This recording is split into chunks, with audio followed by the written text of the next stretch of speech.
How to think about keywords when you're trying to stay on top of information related to the coronavirus. It might be that you're looking for accurate and credible sources of information. It might be that you're tracking conspiracies or hoaxes connected to coronavirus. It might be that you're looking for individuals who have been personally affected. Maybe they're a nurse who are talking online about not having enough personal protective equipment. Maybe it's a patient who's struggling to access health insurance. Because whether you're searching on Google or Twitter or Facebook, the quality of your keywords or your search queries will directly impact the quality of the results that you get. And all of us are guilty of putting the first thing we can think of into the search box, assuming that the platforms will magically give us what we're looking for. But spending a little bit more time coming up with better keywords will improve the quality of the results that you get. So we've just got 4 top tips for you. The first is, include keywords that people actually use on social media. Don't just rely on coronavirus or COVID-19. Think about slang phrases like the Rona, or increasingly racist terms like kung fu or woo flu.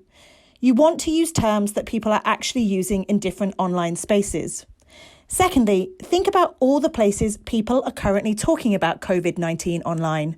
There are multiple platforms, and just because you spend most of your time on Instagram or Facebook, for example, doesn't mean that that's where all the information is.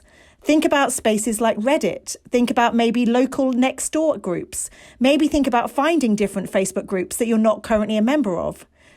Then you can connect different keywords with these different platforms. For example, in Google, you might just search for coronavirus and COVID-19 because you're using Google to find quality information. On YouTube, you might use more conspiratorial terms, and on Twitter and Facebook, you might use more first-person keywords because you're looking for personal experiences. Thirdly, connect your different keywords together using Boolean search queries, and we're going to get into the detail of that in a second.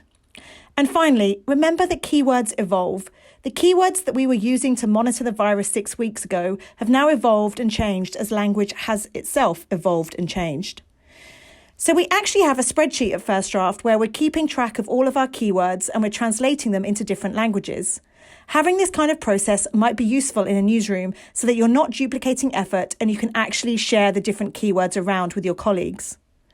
Also, think about adding phrases or words like I or my or me if you're looking for individual experiences.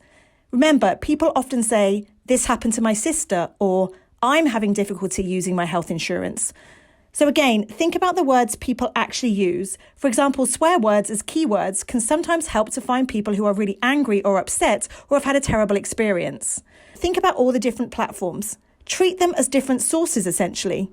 Think about all the different spaces that people are talking online and then plug in different keywords into those different platforms.